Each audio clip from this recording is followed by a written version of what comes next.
There's a lot of information out there about how to be a great leader, how to build the right culture, get the right people.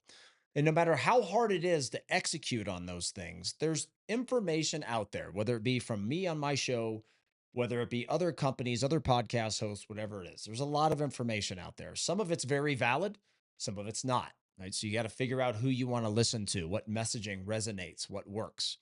What doesn't exist as much is actually real life examples. And today I'm going to be talking about a perfect leadership lesson that took things that otherwise would not have been installed into the business. The employees would not have taken it seriously and turned it into things that the employees started executing on. Now, this is a lesson that all of you can take. It doesn't matter what business you are, but this is going to be from our niche inside an orthodontic practice today. It's going to be the perfect example of how employees try to push back on things.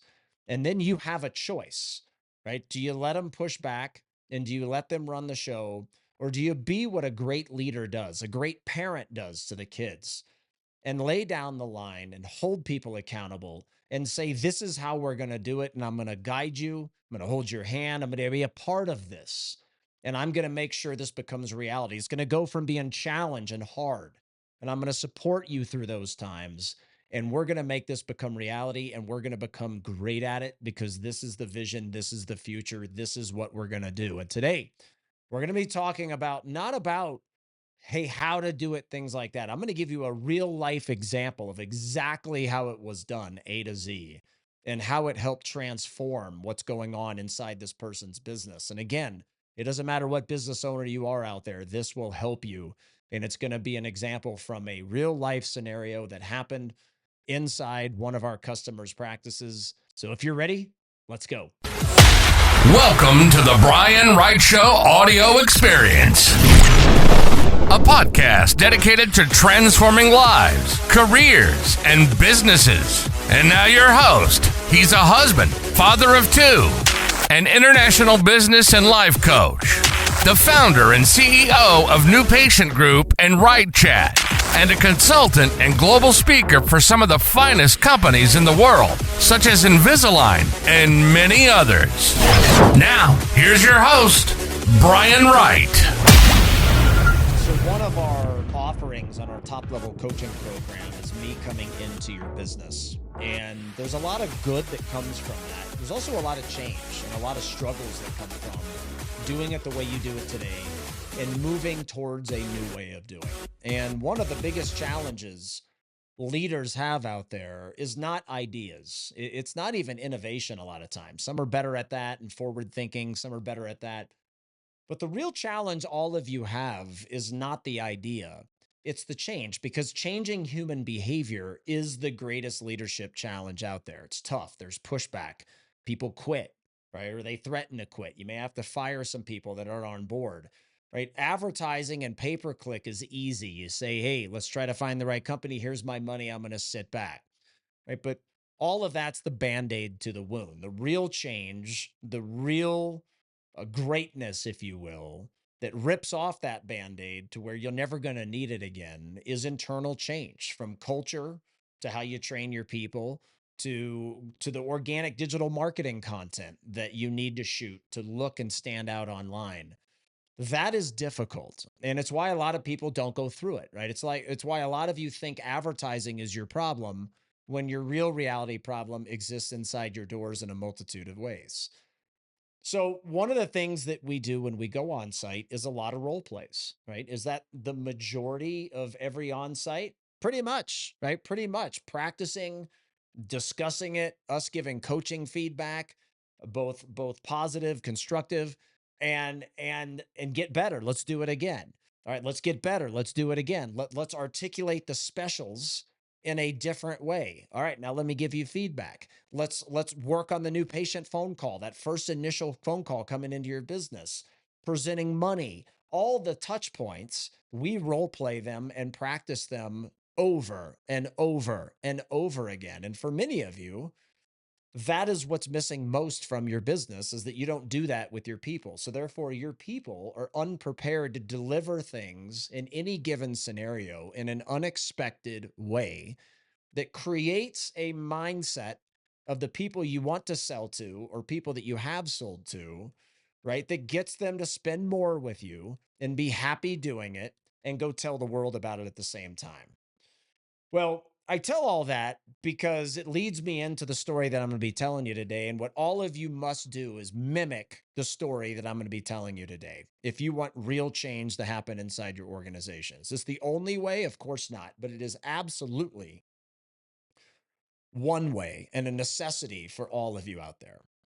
So after this onsite, we implemented a lot of new things from A to Z, right? So talking to the niche, but again, out there, any business owner, just use your imagination and how this applies. So we were talking about, okay, how you greet people. You're no longer going to be behind the desk whenever you do it. You're actually going to assume it's the new patient. You don't ask. And then you're going to say, hey, look, welcome to our family. I'm going to come around and I'm going to greet you. I'm going to get you a bottle of water, show you how to sign in, right? So get your butt out of behind the desk, come around, right? And do it at your best level. And then I'm going to coach you and we're going to get it better and better. So that's one thing we did. Right? Then we're going to take you back and we're going to get the wide smile photo. That's the in-face visualization on the iTarot, as well as some photos we're going to snap inside the Invisalign app. And we're going to do that as part of the beginning of a welcome tour. Right. So therefore, that's knocked out. It's knocked out by your concierge up front. It's done for your treatment coordinator who's finishing up with a previous patient or one that you want to become a patient. The rest of the tour, then we design it on how to increase your value proposition, right? If you're doing tours out there and the tours are just to show you around your house per se, they're a waste of everybody's time. The consumer will tune you out. But if you do a tour in a way that's designed to showcase your value and also overcome objections that happen, right? My kid won't wear the aligners as an example, right? If you wait till that happens, you're screwed. You're a car salesman. But if you proactively overcome it, by creating specific stopping points in a welcome tour, you will engage them.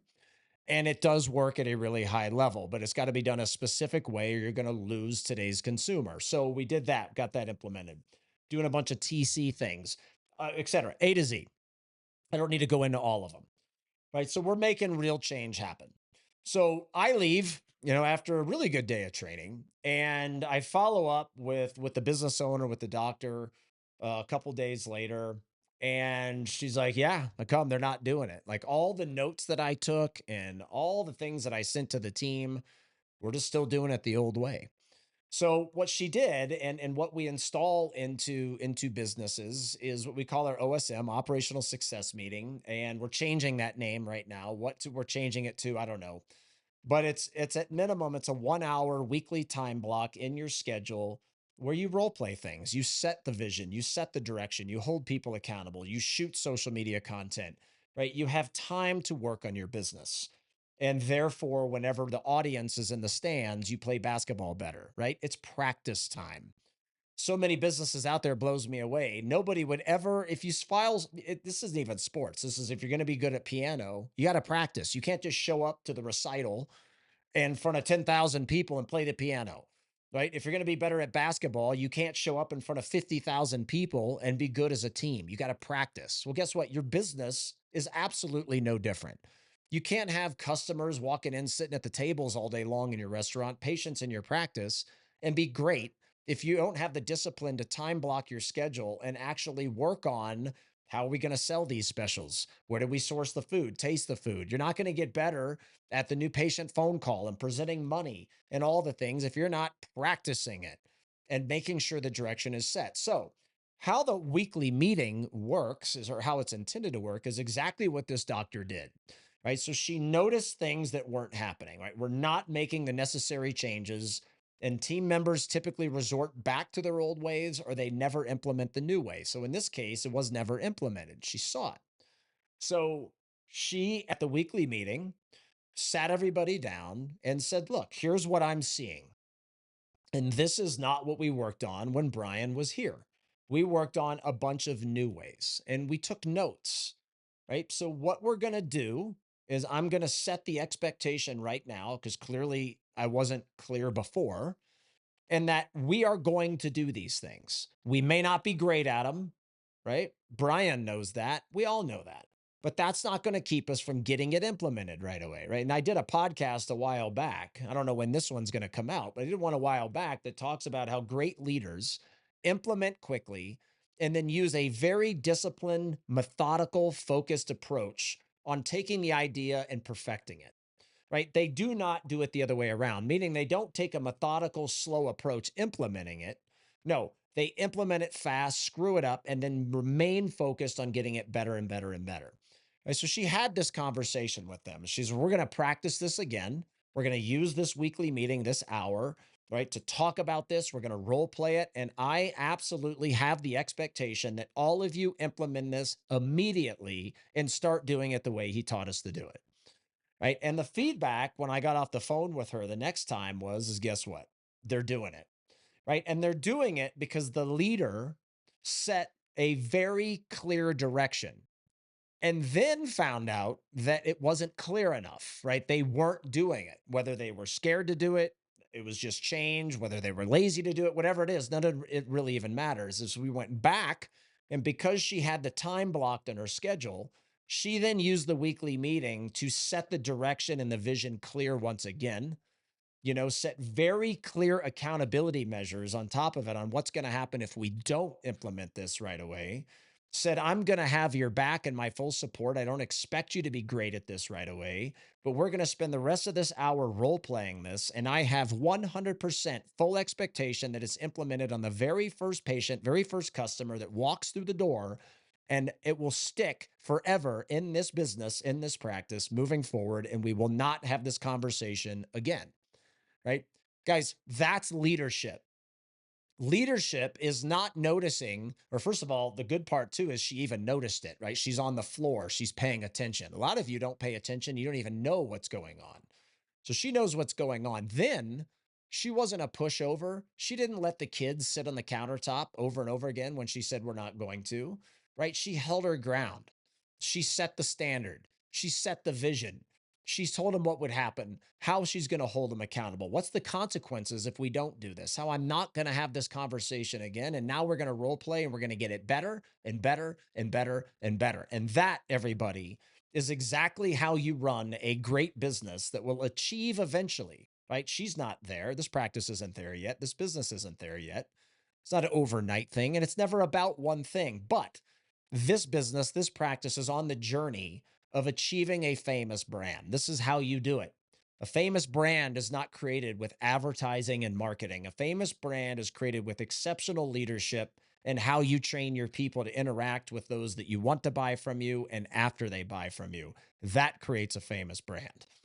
All right. And she did it beautifully. And unfortunately, a lot of you don't. You let the employees run the show and you think because they like that, that makes you a great leader. Meanwhile, you can't implement change. New ideas takes forever to get implemented. No, you're the leader, right? Pull your team along. Be the first to role play, the first to mess it up, the first to stumble over your words, right? And set the expectations that this is the way it's going to be done. Use your weekly meeting and your time blocks, everybody out there that's already doing this, customers of ours or ones that have heard me talk about this before. Use them right. It is not a conversation session. It is not a problem solving session. It can be, right? But the main reason those are there is to take ideas and role play the bejesus out of them until you get better and better and better and better. And eventually you're going to get so damn great that the idea you have will impact your business in a way that you cannot believe. But the idea executed poorly is not going to work. But the idea implemented fast and then and then perfected over time with a methodical approach will create a famous brand. All right, everybody. Hope you took this real life story that happened and say, hey, this is how I need to interact weekly. This is how I need to demand excellence from my people. Right. And it's how you lead, everybody. Pull your team along and set the right expectations. As always, give this a thumb up on YouTube. If you're watching, make some comments. Always be the first one to get those comments going, because if you're thinking it, other people are too. So be a leader and start the conversation there. Audio experience listeners, whatever channel, please give us a 5-star rating. And everybody out there, share this with anybody looking to transform career, life, and/or business. And until next time, we'll see you soon. Bye-bye.